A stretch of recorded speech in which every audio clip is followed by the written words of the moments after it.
Povo abençoado do Brasil, a questão não é ser de direita nem de esquerda.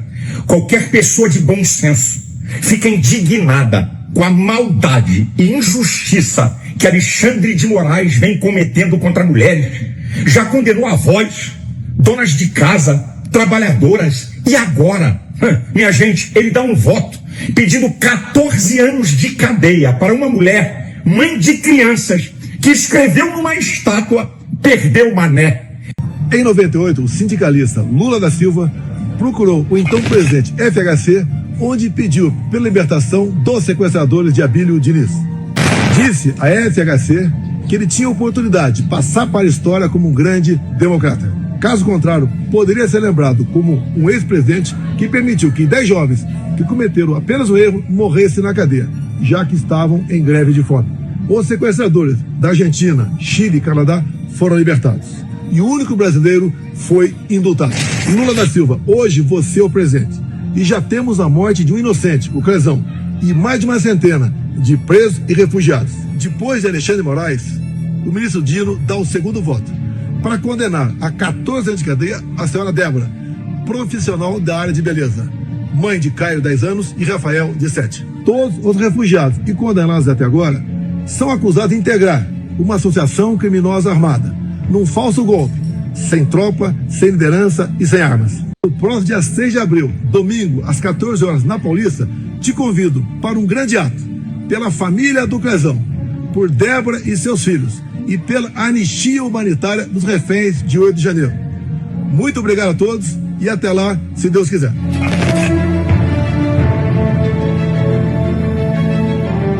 Procuradoria-Geral da República mandou hoje para o Supremo Tribunal Federal uma manifestação em que rebate argumentos dos advogados do ex-presidente Jair Bolsonaro e de seus aliados. A PGR defende que eles se tornem réus no STF por tentativa de golpe de Estado. A denúncia contra Jair Bolsonaro foi feita pelo Procurador-Geral da República, Paulo Gonet, no mês passado. Além do ex-presidente, mais 33 pessoas foram denunciadas por crimes como golpe de Estado, abolição violenta do Estado Democrático de Direito e organização criminosa. A partir da notificação, os denunciados tiveram 15 dias para apresentar a defesa prévia, momento em que puderam contestar as acusações. A manifestação apresentada hoje pela PGR se refere apenas ao chamado núcleo crucial da organização criminosa, formada pelo ex-presidente Jair Bolsonaro e 7 ex-integrantes de sua gestão. Bom dia, senhoras e senhores. Hoje é 24 de março de 2025, são 8 horas da manhã. O Bolsonaro só se esqueceu de dizer que os sequestradores de Abílio Diniz eram de um movimento ideológico, sim, que cometeu um grave erro, sim, mas que eles ficaram presos 10 anos antes de ter sido pedido por Lula a anistia para eles. Muito bem, vamos em frente. Bolsonaro dizer que manifestação de 6 de abril em São Paulo será tudo ou nada gerou investigação do tribunal que detectou alto risco. Há um temor generalizado no bolsonarismo sobre o julgamento que começa amanhã. Há o temor de que o bolsonarismo caia em uma armadilha da qual se aproveitou por várias vezes. A produção dos chamados cortes para as redes sociais, a separação de trechos específicos de uma transmissão capazes de viralizar. Aliados de Bolsonaro já esperam que palavras-chave sejam usadas nos discursos dos ministros e que isso provoque efeito negativo, palavras como golpe, decapitação, envenenamento, invasão e depredação.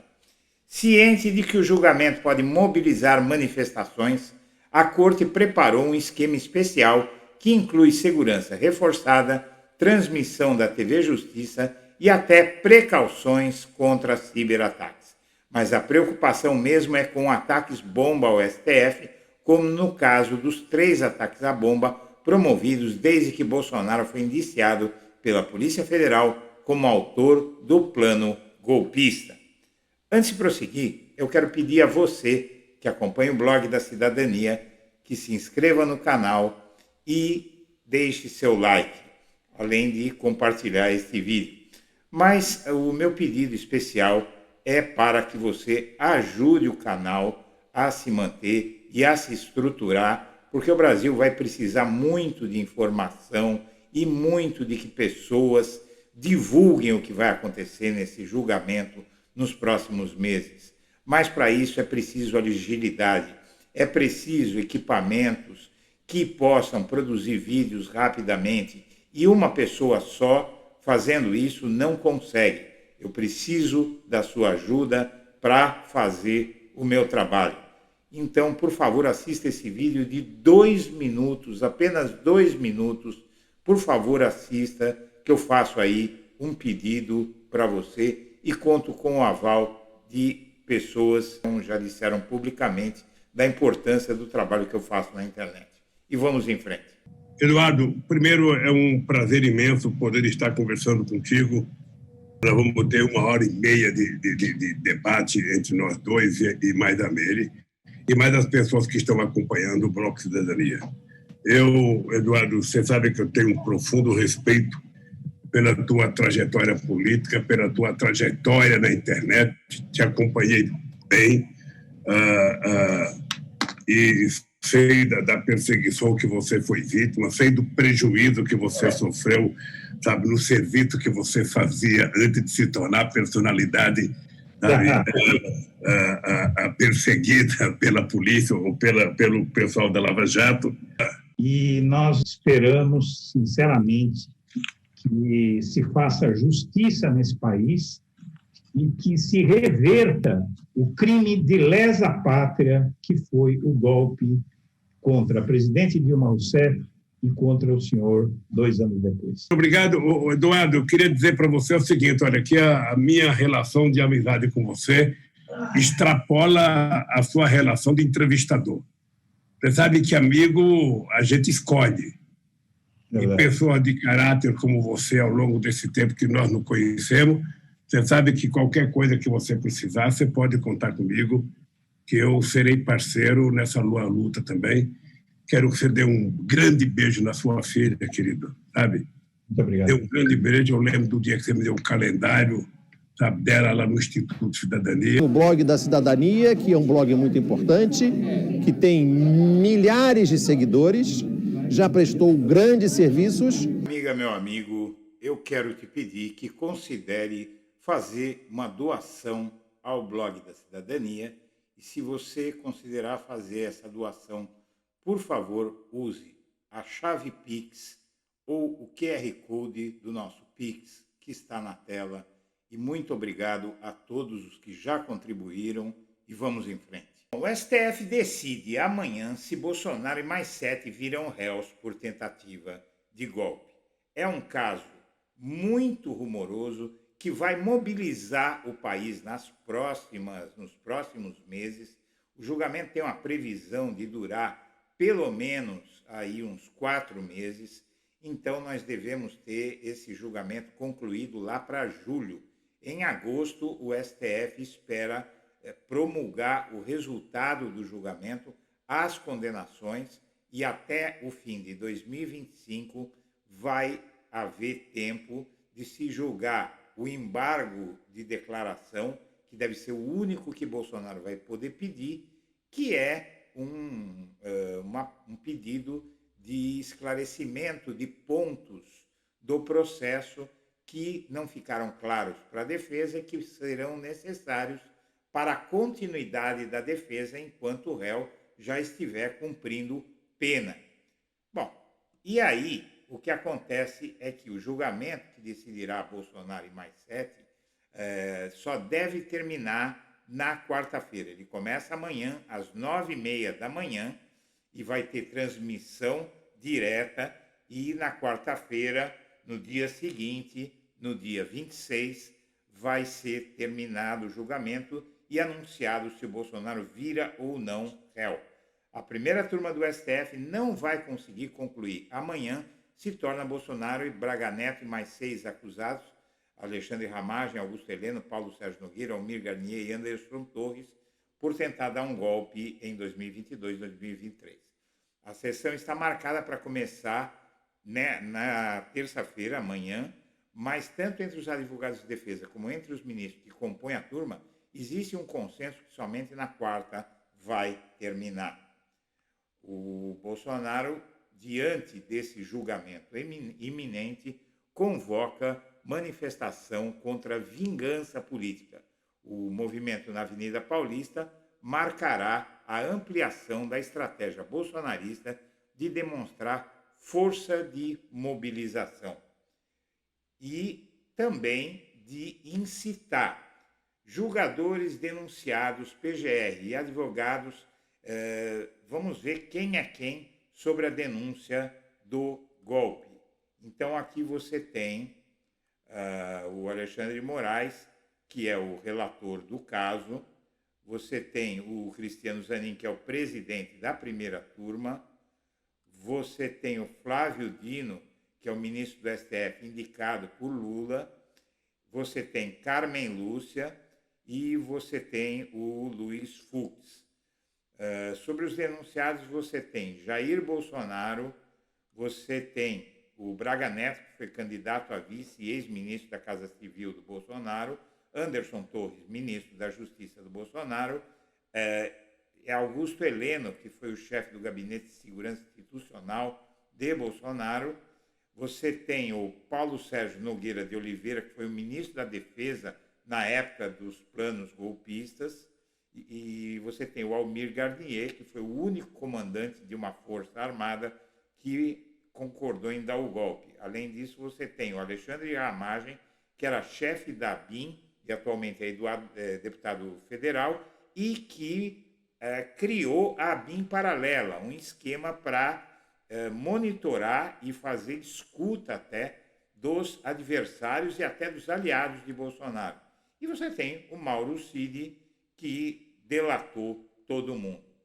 Bom, além disso, o local do julgamento é um local afastado do STF, não é na Praça dos Três Poderes, o que facilita um pouco, e as turmas do STF são responsáveis por julgar, e aqui você tem o plenário. Vai ter uma grande assistência, vai ter em torno de quase 200 pessoas assistindo, inclusive a imprensa a imprensa oficial do tribunal vai distribuir imagens, e essas imagens vão repercutir durante 2 dias inteiros e vai ser desvendado tudo que o bolsonarismo fez, e principalmente o Bolsonaro fez, e os planos escabrosos, aqueles planos de assassinar autoridades, presidente da República. Vai ser realmente um momento muito ruim para o bolsonarismo, e é esse momento que eles mais temem. E por conta de tudo isso, aliados de Bolsonaro prevêem uma derrota por unanimidade no STF em julgamento da trama golpista, e estão temendo cortes nas redes sociais. Para mobilizar a opinião pública, aliados de Bolsonaro devem contestar trechos das falas do ministro e compartilhando nas redes. Mas vai ser muito forte, não é? Porque vão trazer fatos e eles vão tentar distorcer os fatos com meias palavras. Mas são fatos, são provas que vão ser citadas no julgamento. Na véspera do início do julgamento do STF, que decidirá se torna Bolsonaro e 7 aliados réus por tentarem se manter no poder após a vitória de Lula, o entorno do ex-mandatário acredita em um revés por unanimidade, por 5-0. Votarão Moraes, Dino, Fux, Carmen Lúcia e Cristiano Zanin. Nos últimos dias, a defesa de Bolsonaro se frustrou por não conseguir tirar Zanin, Moraes e Dino do julgamento. Os aliados do Bolsonaro lamentam que o julgamento vá ser transmitido pela TV Justiça, que é regra no plenário, mas só acontece nas turmas em casos excepcionais. Para eles, a transmissão desse julgamento é um desastre. Há o temor de que o bolsonarismo caia nessa armadilha que ele tantas vezes usou, a produção dos chamados cortes para as redes sociais, a separação de trechos específicos de uma transmissão capaz de viralizar. Aliados de Bolsonaro já esperam que palavras-chave sejam usadas nos discursos dos ministros e que isto provoque efeito negativo como golpe, decapitação, envenenamento, invasão e depredação. Para mobilizar a opinião pública, parlamentares aliados de Bolsonaro devem fazer cortes semelhantes contestando as falas dos ministros. O STF também mira em outros núcleos da trama golpista. Após decidir se Bolsonaro e os outros 7 viram réus, em sessão marcada para amanhã, a primeira turma vai analisar até o fim de abril o caso de outros 18 acusados que estão em 2 núcleos. E o núcleo com militares e o núcleo de desinformação. As alegações da defesa de Bolsonaro na trama golpista foram rebatidas muito facilmente pela PGR e esse é um dos grandes temores do bolsonarismo. Sobre a primeira turma, sobre julgar o Bolsonaro na primeira turma ou no plenário. A defesa afirma que deveria ser julgado no plenário, não na primeira turma, porque o caso é muito importante. O PGR diz que a alteração feita pelo STF em seu regimento no fim de 2023, há mais de um ano, estabelece que as turmas seriam responsáveis pelas ações criminais. E diz que a percepção subjetiva dos denunciados sobre a relevância da imputação não é motivo suficiente para dar um tratamento especial para o Bolsonaro. O novo relator, a defesa pede a aplicação das regras do juiz das garantias no caso, e o PGR diz que nas ações em que o STF reconheceu a constitucionalidade do juiz das garantias, excluiu procedimentos que seriam incompatíveis com a nova sistemática, entre eles processos de competência do STF. Documento DAMP. A defesa diz que a acusação teria usado a tática de encher de documentos para dificultar a análise do acusado. O PGR diz que indicou a fonte de todos os elementos informativos e classificou a queixa e documento DAMP como vazia, alegando pertinência temática e probatória dos elementos apresentados. Acesso à íntegra das provas. A defesa reitera pedido de acesso à íntegra das provas e diz que não conseguiu ter acesso a todas essas provas. O PGR diz que pediu que fosse dado acesso a todos os autos pertinentes, o que teria sido atendido pelo relator, sendo alguns já públicos. Não abordou diretamente, porém argumentou o argumento da defesa de que nem todas as provas estariam nos autos. E o PGR basicamente diz que é mentira. Delação de Mauro Cid. A defesa pede anulação de Cid, argumentando que ele violou os termos do seu acordo ao mentir e omitir informações. Veja só, eles querem tirar o Mauro Cid porque diz que o Mauro Cid não revelou todos os crimes que os réus cometeram e que não era possível o julgador conceder uma última chance ao colaborador. Então, deveria anular a delação, mas anular a delação não anula as provas. O PGR diz que as cláusulas abordadas foram homologadas judicialmente e ratificadas após os esclarecimentos adicionais do colaborador e que ele esteve sempre acompanhado de seus advogados. Então, aqui, os bolsonaristas dizem que o Moraes foi bonzinho com o Mauro Cid. Você veja que eles mesmos se contradizem, é muito fraca a defesa. Nulidade de provas em outras investigações. O que diz a defesa? Pede anulação de decisões e provas oriundas das investigações que deram origem ao Fishing Expedition. O que é isso? Pesca probatória, traduzindo. É ele ir procurar alguma prova sem saber qual prova. Eles dizem que o Moraes andou procurando prova em tudo quanto é lugar para condenar, sem saber qual era a prova. É uma pesca para conduzir provas, o que a lei proíbe. O PGR diz que a investigação da trama golpista é fruto das apurações que levaram a outras ações penais sobre o 8 de janeiro e que em todas o STF considerou legais as investigações feitas, aponta a decisão da primeira turma do ano passado, negando o pedido de reforma da ordem de Moraes para a elaboração do relatório sobre dados de Cid. Diz ainda que o encontro ocasional das provas não pode ser confundido com Fishing Expedition, ou seja, eles encontraram provas sem querer, encontraram, mas eles estavam investigando um fato específico, não estavam só procurando provas em qualquer lugar. Atos de Bolsonaro em relação com 8/1. O que diz a defesa? Afirma que a denúncia faz múltiplas narrativas que seriam contraditórias entre si, diz que os eventos do 8 de janeiro não se relacionam aos atos imputados a Bolsonaro e afirma ainda que não aprova ligando Bolsonaro a tais atos. E o PGR diz que já se posicionou da denúncia sobre os crimes e que nessa fase anterior ao recebimento da denúncia não caberia uma manifestação sobre as teses das defesas relacionadas ao mérito. E a primeira turma do STF decidirá a partir do dia 25 se aceita a denúncia apresentada pela PGR. Muito bem. Carla Zambelli deve ser também condenada à prisão e perder o mandato nessa semana. 5 anos de prisão vai dar regime semiaberto para ela. Então ela vai ter que só dormir na cadeia e vai perder o mandato, e isso é muito bom para a democracia, porque ela, inclusive, coordenou um ataque hacker ao STF que acabou atingindo apenas, veja só, apenas o Conselho Nacional de Justiça. O Bolsonaro, enquanto isso, ele fica incitando. Ele e o Malafaia estão fazendo incitações dos bolsonaristas. A gente sabe muito bem o que significa essas incitações. E ele está usando os bolsonaristas para beneficiar a si mesmo. Ele pede oração pelos presos de 8 de janeiro, mas ele não faz isso por eles, ele faz isso por si mesmo.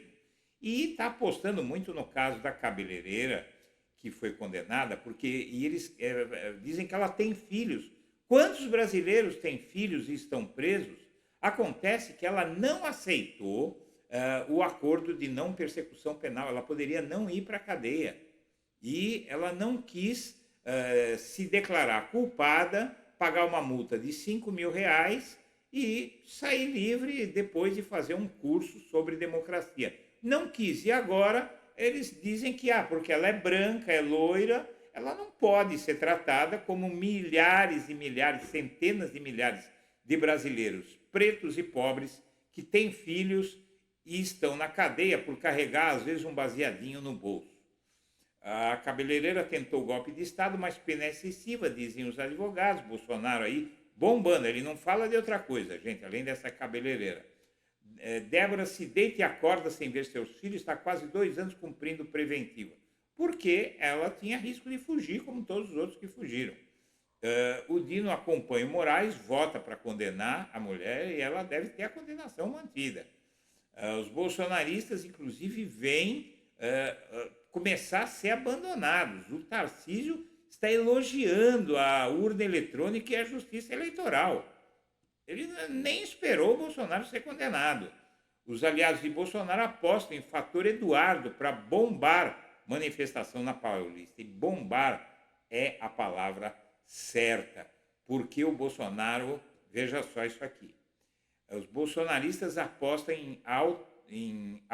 apostam alto no ato de São Paulo pela anistia para pagar o fracasso no Rio.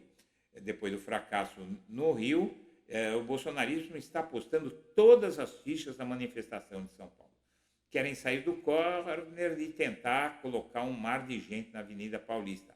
A avaliação é que agora é tudo ou nada, diz um assessor Bolsonaro. O objetivo mesmo que se tentou na praia de Copacabana, tentar intimidar com aquela manifestação, que eles supõem que vai ser muito grande, o tribunal. E mesmo que fosse grande, não ia mudar nada. Eles vão cancelar, olha, juntaram uma multidão lá para pedir para anular o caso, então acabou, não vamos fazer mais nada. Ora, o Lula colocou aí mais gente do que ele colocou em Copacabana, lá na Avenida Paulista. Eu participei da manifestação, você não andava na Avenida Paulista, devia ter lá umas 60, 70 mil pessoas, chegou a quase 100 mil pessoas aquela manifestação. Vou resgatar o público, era enorme a manifestação da Paulista, você não conseguia sair do lugar, tá? E o STF condenou o Lula, acabou, condenou o Lula não, negou para ele o habeas corpus, ele foi preso. Então o STF teme essa incitação do Bolsonaro. Isso pode ter consequências muito pesadas para ele, dependendo do que ele fizer na Paulista, porque eles estão dispostos na Paulista, no dia 6, a fazer tudo o que eles não fizeram no Rio. Então eles vão para cima, vão atacar o Lula, vão pedir impeachment do Lula, vão atacar o Moraes, Bolsonaro vai atacar todo mundo, vai tentar incitar uma confusão no país para intimidar o Supremo. O plano prevê controle, o plano de segurança prevê controle restrito, monitoramento e policiais. Jornalistas credenciados que atuam no tribunal terão espaço de circulação reduzido. O julgamento vai ser na primeira turma. O tribunal conta com parceria com a Secretaria de Segurança Pública do Distrito Federal. O STF aumentou o número de seguranças armados que ficam lá de fora do prédio. O julgamento vai começar a decidir se Bolsonaro vira réu. E os núcleos denunciados com Bolsonaro têm militares e ex-ministros. Então, minha amiga, meu amigo, o STF investigou tudo isso, tem preocupação com fuga de Bolsonaro, com ataques ao tribunal, ataques violentos ao tribunal e a ministros, e isso realmente deve provocar uma severidade muito maior em relação ao que o Bolsonaro fizer no dia 6. Ele vai para essa manifestação do dia 6 na condição de réu no STF. Veja só, então não aconteceu isso no Rio, mas eu expliquei no fim de semana que, sendo réu, o Bolsonaro tem um monte de coisas que ele não pode mais fazer. Senhoras e senhores, eu agradeço a atenção e deixo meu abraço para todo mundo.